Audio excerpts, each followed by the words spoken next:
Hello, everyone, and welcome to a special edition of Hit and Hustle with IrishSportsDaily.com.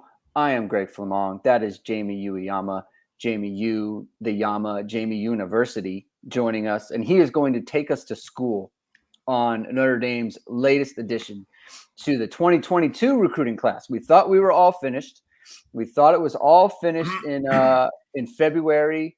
You know, we got the early signing day in December. Most players were signed up then. We thought we were all done, especially at the running back position.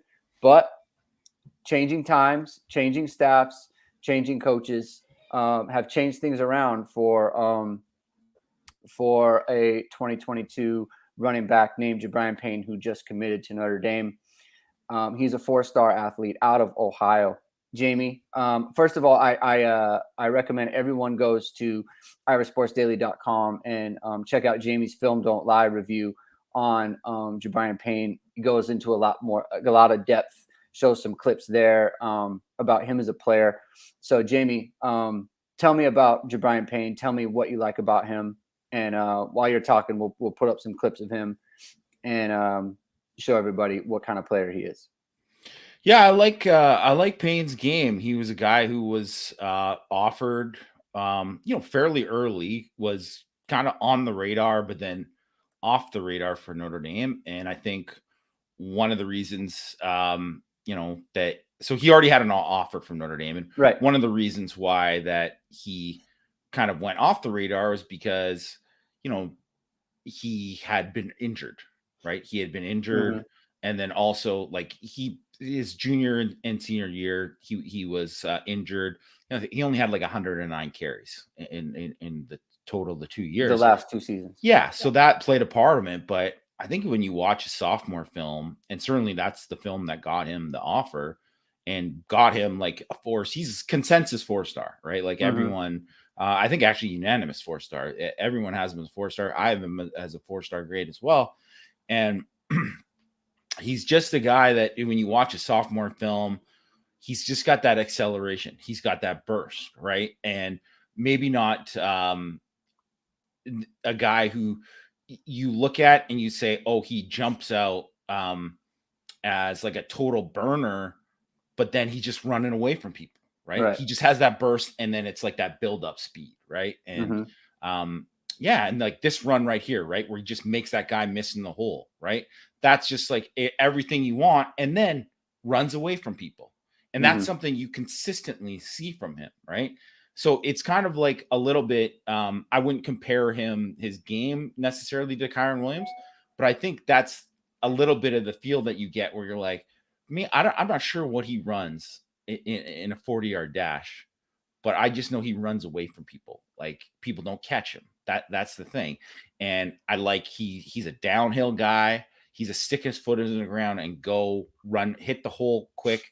I think that's something that Dalen McCullough, who was obviously his coach, the coach who recruited him at Indiana, and had him committed there, before he got out of his letter of intent.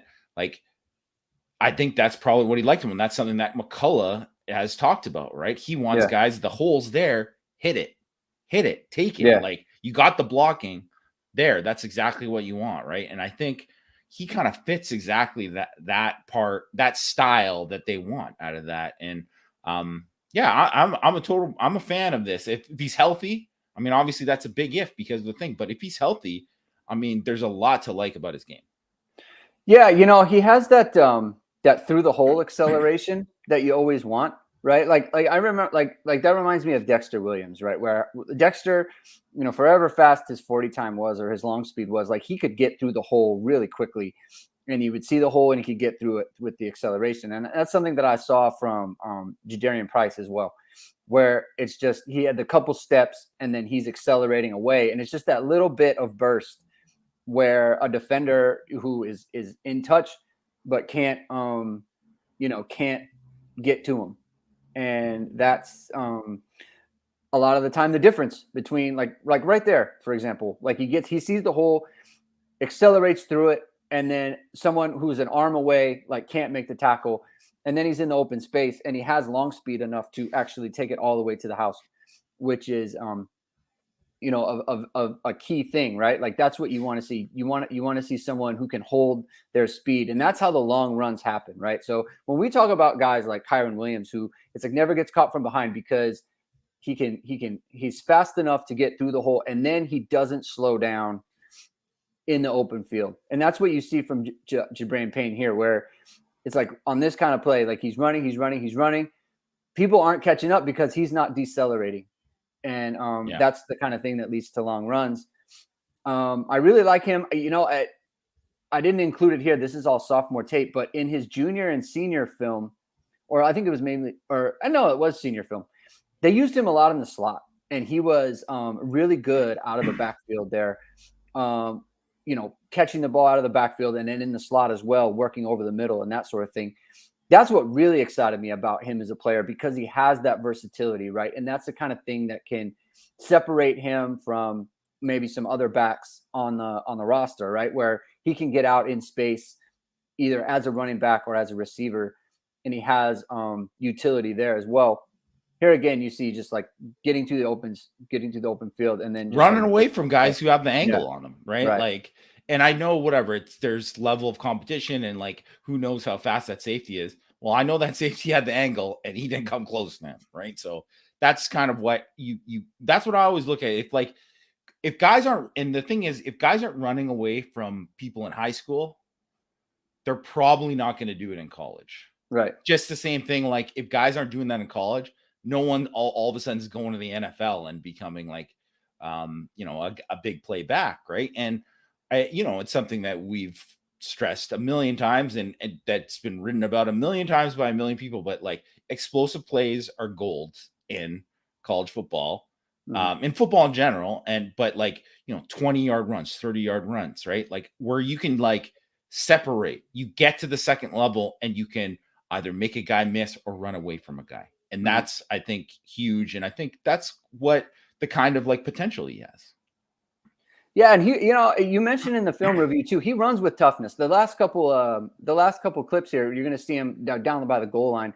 He's obviously not a big guy, but he knows how to lower his pads and finish runs. Ready to get into the end zone. Yeah, and that's an important thing, right? Like that's why Kyren Williams was such a good runner inside and had so many touchdowns near the goal line, because he knew how to get low and he knew how to, finish a run, like you said, and fall forward. And falling forward often can be the difference between a touchdown and and getting stopped in the backfield. So go over some of the obviously we've gone over a lot of the positives of Payne, but go over some of the I guess questions you might have about him as a player. What's a reason why he would be, he's a consensus 4-star, but on kind of like the lower end of that. What are some of the reasons why he would, fall, wouldn't be a higher ranked player? Well, I think just durability, right? Like that's if a guy has gone through 2 seasons and he's been banged up for those 2 seasons, and I know like it's nothing. I don't think that is going to be major that'll hang over him. Like say like his junior year, he had a high ankle sprain, right? And obviously that might not sound like an ankle sprain. Like well, if you're a running back, try playing through a high ankle sprain. It's not exactly an easy thing to do with all the cuts you have to make and everything. Like it's just not something that's going to work out for a lot of guys at any position really, but like, especially at running back. And so I think, that is part of it. Like, is he going to be healthy? Is he going to be available? Because if you're not available, I mean, there's a lot of guys like Notre Dame took the kid from Stanford a couple years ago in the portal, right? Yeah. And it was, I mean, they took a flyer on him, whatever, but the knock on him was the guy couldn't stay healthy. And then you know what? He came and he was like right away had to medically retire. It wasn't that big of a deal because it was he was like more of a bonus guy, but that is a thing. And I think that's the way to kind of view it with Payne too, is that, he's obviously the second back in the class. You're already really happy with everything you hear about JD Price and everything we've seen from JD Price so far. So there's that. And then you're adding another guy with talent. And now you're like, if he can stay healthy, because to me, that's like a big deal, whether or not he can stay healthy. And that's probably going to be the biggest difference for him. also I've heard he's like a little bit smaller than he's listed. And he looks, frankly, like a little listed bit smaller. 5'10". Listed at 5'10", Looks 190-ish, whatever. To me, he looks smaller than that. So how big is he? It's not to say you can't be a guy who's 5'8" or 5'7" and be a pretty good college back. You can be, but that is something to think about. That's why you're not going to be rated higher. Yeah, for sure. Definitely. And I would say there's sometimes too where I'm like, oh, maybe he hits it and I want to see him kind of read it a little bit more. And I'm saying, like, I like guys who hit the hole with authority, but you also have to be able to have a feel for when, like, hesitate, vision, all that kind of stuff. And that's crucial because you can't just be a guy who comes up and hit in as an inside runner. I mean, there's been plenty of guys like that and it doesn't work out for them. Right. So, those would be my biggest questions for him. But like, certainly just like athletic traits wise, man, I mean, he absolutely, the reason why he's a 4-star back is because he has the traits to be like a starting running back, not like a sub package guy, not a guy who you're like, oh, this is a starting running back on like a quality Power 5 team. That's who Payne can be. Yeah. All right. I want to get into the kind of the backstory. I don't want to say the backstory, but just like how things kind of evolved for Gi'Bran Payne. But first we want to welcome Pops McGee. I know he missed the last show and he was very upset about that. He put thanks for tuning in, Pops. Yeah, Pops. Hey guys, today's my 2-year-old son's birthday. Can you wish him a happy birthday? His name is Asaph, named after my favorite fullback, R.I.P. Asaph Swap. So happy birthday to Pops' boy. Happy birthday, young Pops, 2 years old. I hope he's tuning in. I hope he's learning about Notre Dame running backs right now. So happy birthday to him. Hope you have a great weekend. Hope you have a great Easter, little man. And we appreciate you guys tuning in for that. And I want to put up a comment from Pops. We're going to segue into, Gi'Bran Payne and all that. I remember last year, I wish we ended up with him in Singleton. I like him better than Diggs. His thighs are huge. I don't know about like a comparison to Diggs. I do remember last year, early in the process, after they got Jadarian Price, Payne was kind of around, like he was, people were talking about him as being someone that Notre Dame was looking at. And then Notre Dame really honed in on Dallin Hayden and Singleton and Gavin Sawchuk. Yeah. And that's where they're focusing, right? Like those were the three. And then Payne kind of just fell off the map, maybe because of the injuries, right? And you had mentioned the high ankle sprain his junior year. That was COVID year too. Yeah. So they were playing in Ohio, but the season was probably shortened. So you're already talking about a shortened season and, you're dealing with an injury. So that's going to be like, that'll ruin your whole year. So obviously, and then his senior year, I think there might've been some issues there as well. So, but that's kind of where it happened. He was on Notre Dame's radar pretty early in the process last year.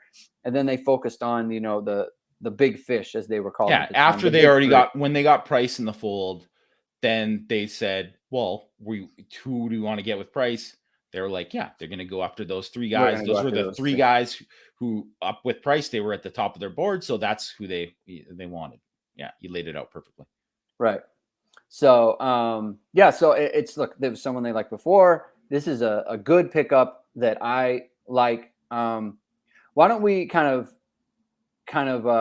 wrap it up by talking about what this means for the Notre Dame depth chart and the roster going forward. So all the Notre Dame backs on campus right now are going to have eligibility beyond this year.